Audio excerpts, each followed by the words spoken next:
जय हिंद साथियों, आज की क्लास में आप सभी का स्वागत है। मेरे भाई बहन जितने भी हो, तो चलिए आज की क्लास में हम लोग करने वाले हैं आप लोग का। मैंने कल की क्लास में जो है राम कथा के बारे में कंप्लीट हम लोग ने पढ़ लिया था, ठीक है। जैसे कि आप लोग का उससे क्वेश्चन जो आएगा, जैसे कि राम कथा के ऊपर जो हमारा प्राचीन सभ्यता में इतिहास में क्या महत्व है राम कथा का, तो आप लोग को उसका विवरण यहाँ से लिखना पड़ेगा, ठीक है। सारा चीज़ यहाँ से A to Z पॉइंट को, ठीक है। बाकी इसके बाद आप लोग का जो क्वेश्चन आने वाला है वो महाभारत हो गया या फिर कृष्ण कथा का हमारे प्राचीन सभ्यता में, प्राचीन इतिहास में क्या महत्व है, क्या योगदान है, क्या हमें अपने जीवन में पालन करना चाहिए। इन सब चीज़ों को अब हम यहाँ पे वन बाय वन करके पढ़ते हैं, ठीक है। आप लोग का पॉइंट निकल के आता है महाभारत, ठीक है। महाभारत की रचना किसने की, तो व्यास जी ने की थी, ठीक है। महाभारत जो महाकाव्य संभवतः 10वीं सदी से लेके पूर्व से चौथी सदी तक की जो जितनी स्थिति है उसका आभास हमें करवाती है। कौन? महाभारत, ठीक है। कहता है कि पहले समय में जो है इसमें मात्र कितना श्लोक था, 8800 श्लोक था। आप लोग को मैंने कल रामायण के बारे में बताया था कि पहले कितना था, 6000 श्लोक था, ठीक है। याद होगा जो बच्चे कल क्लास किए होंगे। फिर उसको 12000 कर दिया गया और फिर उसी को तोड़कर जो 24000 कर दिया गया था। सही बात है या नहीं, आप ही लोग बताओ कमेंट में, ठीक है। तो उसके बाद देखिए यहाँ पे, और इसका नाम जो है जय संहिता यानी कि विजय संबंधी ग्रंथ था। और इसका नाम पहले समय में क्या था, जय संहिता यानी कि विजय संबंधी, क्योंकि इससे आप लोग को एक चीज़ पता चलता है कि महाभारत में क्या हुआ, एक की जीत हुई और एक की हार हुई। अर्थात इसमें जो है जिसका जीत हुआ वही इसमें क्या अव्वल हुआ। तो कहीं ना कहीं ये महाभारत किस चीज़ के आधारित है, युद्ध के ऊपर आधारित है। युद्ध में क्या होता है, एक आदमी विजय होता है, एक आदमी पराजय होता है, सीधी सी बात है। इसलिए इसका नाम पहले क्या था, जय संहिता था, यानी कि विजय संबंधी ग्रंथ। बाद में जो है इसमें श्लोक की संख्या बढ़ाकर कितनी कर दी गई, 24000 कर दी गई। देखिए 8800 से सीधे 24000 हो जाने पर यह जो है भारत नाम से प्रसिद्ध हुआ। उसके बाद इसका नाम क्या हो गया, भारत नाम से प्रसिद्ध हुआ। कहता है क्योंकि इसमें जो है वैदिक जन भारत के वंशजों की कथा है। वैदिक समय के जो जन मतलब भारत के जो आदमी हुए, लोकप्रिय आदमी, ऐतिहासिक आदमी जिन्होंने अपना इतिहास में काफ़ी योगदान दिया, उनका जो है उनके वंशजों का तथा उनका अध्ययन किया जाता है किसमें, महाभारत में, ठीक है। कहता है कालांतर में इसमें 1,00,000 श्लोक हो गए और कालांतर में बाद में चल के जो है काल बीतते गया, समय बीतते गया, इसमें जो 1,00,000 श्लोक हो गए टोटल। यह जो है सतसहस्त्री संहिता या महाभारत कहलाने लगा। देखिए आप लोग यहाँ पे एक पॉइंट नोट करने वाला है। देखो सतसहस्त्री, सत मतलब क्या होता है 100, और शास्त्री संहिता या फिर महाभारत इसको कहलाने लगा, ठीक है। किसको, महाभारत को। देखिए इसका कितना नाम हुआ। सबसे पहले क्या हुआ, जय संहिता हुआ, जिसको हम लोग विजय संबंधी ग्रंथ भी कहते हैं। फिर इसमें चल के इसका नाम जो है सतसहस्त्री या संहिता कर दिया गया। फिर उसके बाद जो हम लोग उसको नाम क्या दिए, महाभारत नाम पड़ गया। और अभी तक हम लोग क्या महाभारत ही पढ़ते आ रहे हैं।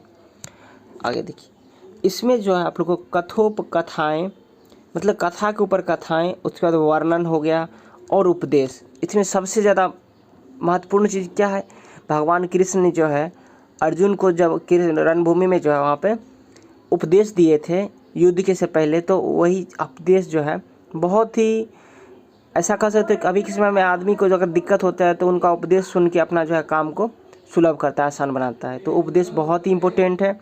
अगर आपको लाइफ में भी कहीं से भी कोई दिक्कत हो ना, तो आप वहाँ पे एक बार उपदेश ज़रूर जाके सुना कीजिए, ठीक है, कृष्ण जी का। कहता है कि मूल कथा कौरवों पांडवों के युद्ध की है। इसमें जब मूल कथा किसके, कौरव की है और 5 भाई पांडव की। सीधी सी बात है, जो उत्तर वैदिक काल की हो सकती है, जो कि हम लोग सिर्फ अनुमान लगा सकते हैं बुक के अकॉर्डिंग कि ये जो घटना है वो कब की है, उत्तर वैदिक काल की, मतलब वैदिक काल से पहले की घटना है, ठीक है। यह युद्ध कुल जो 18 दिनों तक कंटिन्यू चला था।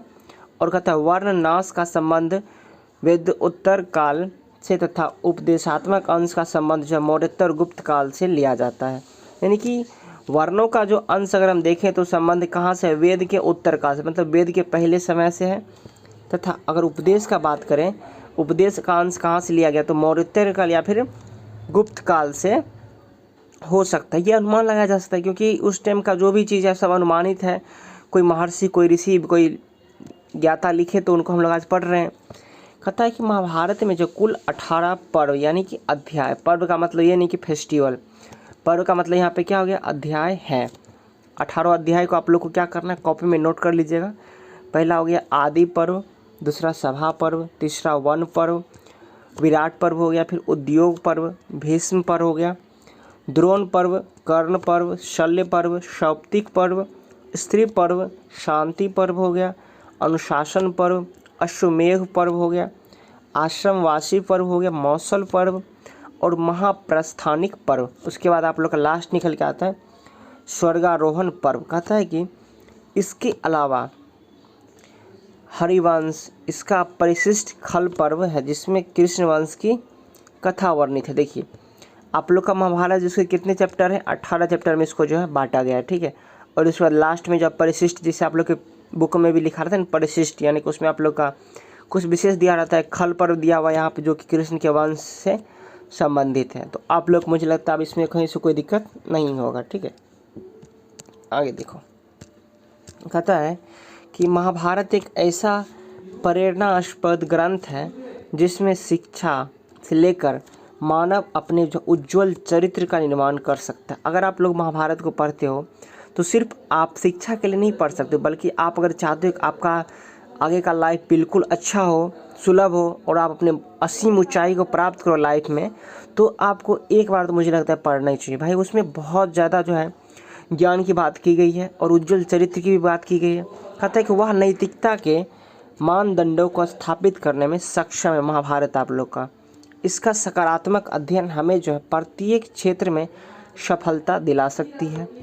विभिन्न विद्वानों के लेखों से भी यह तथ्य प्रमाणित होते हैं कि सर्वश्री के एम झावरवाला ने अपने लेखों में शांति पर्व में भीष्म द्वारा नैतिक व्याख्यान, राजा के कर्तव्यों, युद्धों के नियम, प्रशासन एवं सामाजिक व्यवस्था में सुधार की दृष्टि दिए हैं। देखिए ये हम आपको समझाते हैं थोड़ा सा। देखिए आप, कहता है कि अगर हम मान लें कि अगर ऐसा बात नहीं है महाभारत में कि अच्छी बात नहीं लिखी हुई है, तो इसको हम लोग कैसे प्रमाण करेंगे, प्रूव करेंगे।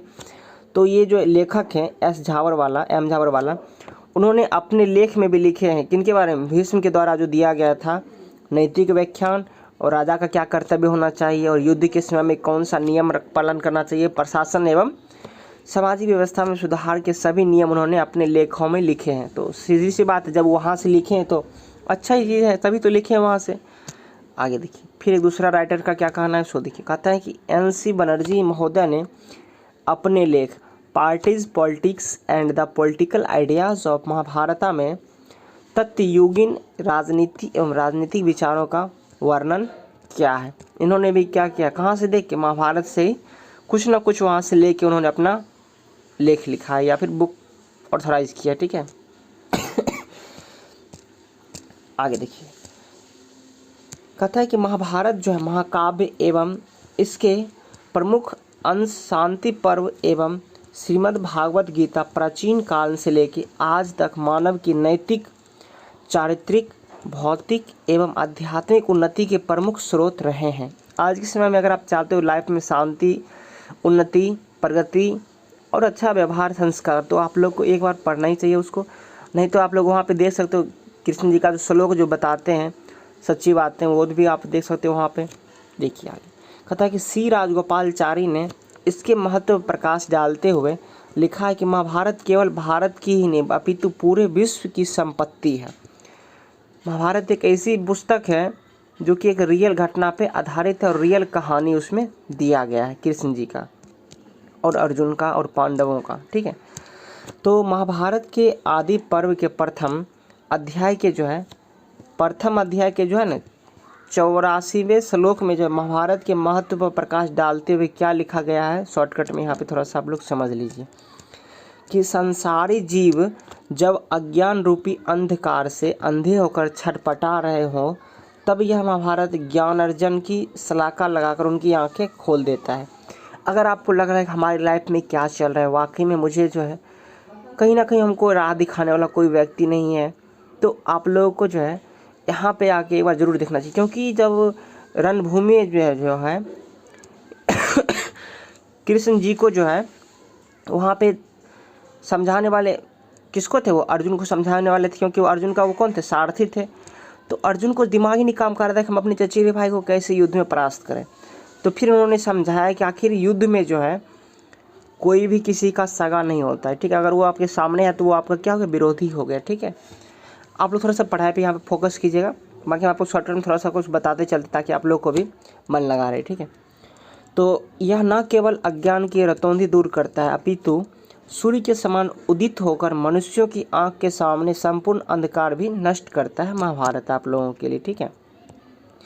तो इस कथन की पुष्टि के साथ साथ महाभारत के प्रथम प्रभाव को हम महात्मा गांधी के उस कथन में देख सकते हैं, जिसमें उन्होंने स्वीकार किया कि जहाँ तहाँ कुछ श्लोकों को टटोलते ही घोर निराशा के अंधकार में भी प्रसन्नता की किरण चमक उठती है। महात्मा गांधी भी इसके ऊपर लिखे हैं कि कहीं ना कहीं हम लोग अगर श्लोक लिखे रहते हैं तो उससे हम लोग को क्या होता है, कहीं ना कहीं उससे हमें एक नई राह, नई चिंगारी, नई प्रकाश देखने को मिलते हैं अपने लाइफ में। कहते हैं भारत के राष्ट्रीय आंदोलन के प्रमुख प्रणेता कौन थे, बाल गंगाधर तिलक थे, ठीक है। ने गीता रहस्य का सृजन ही किया है, उन्होंने गीता रहस्य के सृजन कर ही उन्होंने आगे बढ़ा और उतना अच्छा नाम किया देश में। उनके अनुसार उसका जो है केवल दार्शनिक और शैक्षणिक मूल्य नहीं है, केवल हमको दार्शनिक यानी कि पढ़ के और उसको यूज़ करने से नहीं है, बल्कि हमारे व्यवहारिक जीवन में हम लोग जब ज़िंदगी बिताते हैं, ग्रामीण जीवन या फिर शहरी जीवन कोई भी हो, तो व्यवहारिक जीवन में जो है उसकी बड़ी उपयोगिता है। हम लोग किस तरह से अपने आदमी में रहें, विचार व्यवहार जो भी हो, उसका प्रभाव विचार और कर्म दोनों पर है। किसका, महाभारत का। इसके विचार राष्ट्र और संस्कृति के नव निर्माण और उत्थान में सहायक होते हैं। अगर आप चाहते हो आपका सही निर्माण हो, अच्छा बच्चा सभ्य संस्कृति में पालन हो, तो उसको कुछ ना कुछ ज्ञान देना चाहिए, किसी का, अध्यात्म का, हमेशा। देखिए वस्तुतः जो है आज महाभारत हम आप प्रत्येक के अंदर है, हमारे अंदर सत्य प्रवृत्तियाँ पांडवों के समान बहुत कम है और असत प्रवृत्तियाँ कौरवों के समान अधिक है। हम लोग आज के समय में कितना सच बोलते हैं, बहुत कम बोलते हैं। तो वो क्या हो गया, कौरव हो गए, और जो सच बोलता है क्या कहते हैं वो पांडव हो गए। तो पांडव वाले बहुत आदमी कम मिलते हैं, अभी कौरवों की संख्या बहुत ज़्यादा है दुनिया में। कहता है परंतु जब हमारी सत्य प्रवृत्तियाँ पांडवों के समान बुद्धि एवं विवेक रूपी कृष्ण से मार्गदर्शन प्राप्त करती है तो वे असत प्रवृत्तियों पर विजय हासिल कर हमारा उद्धार करती है। अगर कृष्ण जैसे आदमी अगर आप लोग को मिल जाए, जो आदमी सही राह दिखाए, तो कहीं ना कहीं आप लोगों को लाइफ में असीम ऊंचाई प्राप्त कर सकते हैं हम लोग, ठीक है। तो कहता है कि यहाँ तो हो गया, आज हमें पढ़ते समय अर्जुन की तरह लक्ष्य पर एकाग्र हो जाना चाहिए। अर्जुन की तरह हमेशा में एकाग्र होना चाहिए, हमारा लक्ष्य जो है सामने है, और यही एकाग्रता आपको आपके लक्ष्य तक पहुंचा देगी। आप लोग को भी मैं कहता हूं आप लोग डेली क्लास किया कीजिए, ठीक है। हाँ, 1-2 दिन डिले होता है बीच में क्लास, तो उसको आप लोग रिवीजन किया कीजिए। जिस दिन मैं आपको क्लास नहीं लेता हूँ ना, तो उस दिन आप लोग क्या करेंगे, रिवीजन कर लेंगे पीछे के क्लास का। ये नहीं कि सर क्लास नहीं लिए तो क्यों नहीं लिए, ये नहीं, ठीक है। हम कोई वजह मेरा होता है कोई ऐसा, तभी हम क्लास एब्सेंट करवाते हैं, नहीं तो ऐसा मुझे कोई शौक़ नहीं है मेरे भाई कि हम आप लोगों का क्लास बीच में ब्रेक कर दें, ठीक है। तो आपका लक्ष्य चाहे परीक्षा में अधिकतम अंक प्राप्त करने से उत्तीर्ण होना या फिर ऊंचा प्रशासनिक पद प्राप्त करना हो, एकाग्रता सबसे अधिक रहना चाहिए। कहता है युधिष्ठिर से प्रेरणा लेकर हमें सत्य का मार्ग अपनाना चाहिए और मुश्किल वक्त में साहस रखने की प्रेरणा हमें भीम से लेनी चाहिए। कहता है पिता की इच्छा की पूर्ति की प्रेरणा हमें भीष्म से लेनी चाहिए और शकुनी रूपी छल प्रपंच, दुर्योधन रूपी क्रोध, ईर्ष्या लालच कितना ही आपका मार्ग रोके, आपको अर्जुन की तरह एकाग्र होकर विवेक बुद्धि रूपी श्री कृष्ण से मार्गदर्शन लेते हुए लक्ष्य की तरफ बढ़ते रहना चाहिए आपको हमेशा। अंततः आप पाएंगे कि लक्ष्य आपके कर्म के बल पर प्राप्त कर लिए जाएंगे। बस आपको ये सब चीज़ ध्यान रखना, लोभ लालच प्रपंच जितना भी चीज़ें, ये सब को दूर करना चाहिए अपनी लाइफ से। कहा जाता है आगे कि महाभारत के महत्व पर उसमें अंतर्निहित सामाजिक, सांस्कृतिक एवं आध्यात्मिक परंपराओं को ध्यान में रखते हुए भारतीय साहित्य के प्रसिद्ध इतिहासकार मॉरिस वेरेंटीज ने महाभारत के बारे में उचित ही लिखा है कि चूँकि महाभारत संपूर्ण साहित्य का प्रतिनिधित्व करता है, बहुत सारी और अनेक प्रकार की चीज़ें इसमें निहित है। महाभारत भारतीयों के आत्माओं की अगाध गहराइयों की एक अंतर्दृष्टि प्रदान करती है, ठीक है। 1 मिनट थोड़ा सा देख लेते हैं, यहाँ तक है, ठीक है। तो थॉमस मार्टन ने लिखा है कि गीता को विश्व की सबसे प्राचीन जीवित सांस्कृतिक, भारत की महान धार्मिक सभ्यता के प्रमुख साहित्य प्रमाण के रूप में देखा जा सकता है। और दक्षिणी कैलिफोर्निया विश्वविद्यालय में दर्शन के विख्यात मानक जो प्रोफेसर डॉक्टर गेडिस मैगजेनर ने लिखा है कि पाश्चात्य जगत में भारतीय साहित्य का कोई भी ग्रंथ इतना अधिक उद्धृत नहीं होता जितना कि भगवत गीता, क्योंकि यह सर्वाधिक प्रिय, सभी के लिए लोकप्रिय है। ठीक है, देखिए ये तो पढ़ लिया महाभारत का हमारे प्राचीन सभ्यता में क्या योगदान था। अब देखिए यहाँ पे कृष्ण जी का महत्व यहाँ पे है, ये गोवर्धन पर्वत को उठाए थे। ठीक है, तो मुझे लगता है आज का क्लास काफ़ी लंबा नहीं करेंगे। ठीक है, फिर हम इसके आगे का क्लास जो है, बाकी आप लोग को क्लास में तो मन तो लग ही रहा होगा, अब से आप लोगों को कहीं भी कोई दिक्कत नहीं होगा।